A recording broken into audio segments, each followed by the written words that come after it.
In previous lecture, I have to discuss about thermal power plant and hydropower plant.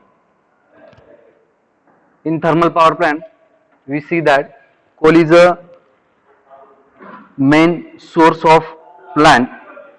We have to convert the heat energy into steam, and that steam energy we have to convert into the electrical energy by using steam turbine and alternator or generator, right? Then in second case, in case of hydropower plant, we convert kinetic energy or potential energy into the mechanical energy by using penstock and steam turbine, water turbine. Then that mechanical energy we have to convert into the electrical energy by using alternator or generator. Then next topic, nuclear power station. जर आपण thermal power plant आणि nuclear power प्लांटचं जर comparison जर केलं तर आपण steam energy convert करतो electrical energy मध्ये.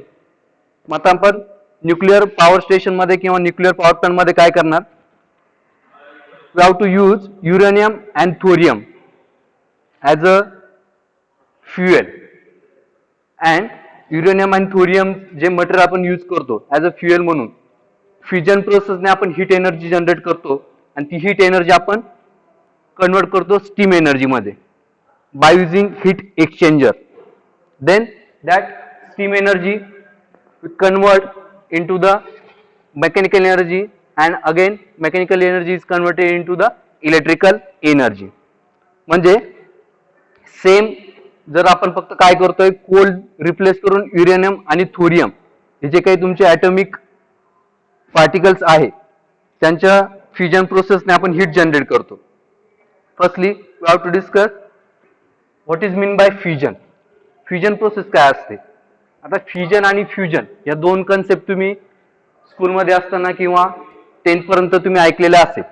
पण आता फ्युजन आणि फ्युजन म्हणजे काय, सिम्पली एका पार्टिकल पासून दोन पार्टिकल आपण एक फ्युजन प्रोसेस मध्ये युरेनियम आणि थोरियम हे दोन जे पार्टिकल्स आहे तर ते स्टेबल पार्टिकल आपण अनस्टेबल पार्टिकल वरती बंबार्ड करून त्यापासून हीट एनर्जी जनरेट करत असतो, राईट.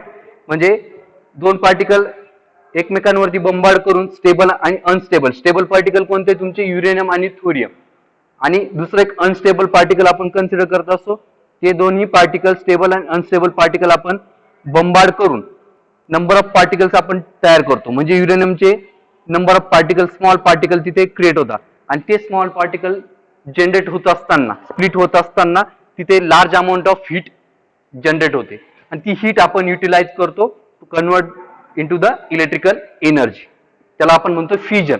म्हणजे एका मोठ्या पार्टिकल पासून नंबर ऑफ स्मॉल पार्टिकल आपण तयार करतो त्याला आपण म्हणतो फ्युजन.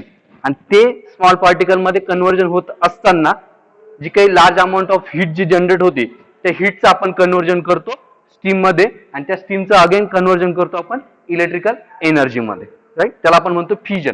आणि फ्युजन म्हणजे काय, नंबर ऑफ स्मॉल पार्टिकल आपण बॉन्ड करतो, त्यांचं कॉम्बिनेशन करतो किंवा बॉन्डिंग करतो. एक small particle, number of small particle पासून लार्ज पार्टिकल आपण तयार करतो त्याला म्हणतो आपण फ्युजन.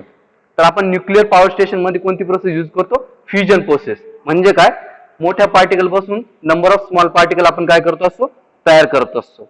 आणि त्या स्मॉल पार्टिकल तयार होत असताना जी हीट जनरेट होते त्या हीटचं आपण युटिलायझेशन करतो इलेक्ट्रिकल एनर्जी तयार करण्यासाठी. आता त्यामध्ये मेन कंपोनंट्स कोणकोणते ते बघा. ज्या पद्धतीने थर्मल पॉवर प्लांट मध्ये बॉयलर होतं, बॉयलर मध्ये हीट जनरेट होत होते, त्यानंतर हीट एक्सचेंजर होतं, ती हीट आपण स्टीम मध्ये कन्वर्ट करत होतो. त्यानंतर स्टीम टर्बाईन होतं, स्टीम टर्बाईन स्टीम एनर्जीचं कन्व्हर्जन मेकॅनिकल एनर्जी मध्ये करत होतं. त्यानंतर अल्टरनेटर किंवा जनरेटर होतं की जी काही मेकॅनिकल एनर्जी जनरेट झाली आहे तिचं कन्व्हर्जन इलेक्ट्रिकल एनर्जी मध्ये करण्यासाठी, राईट.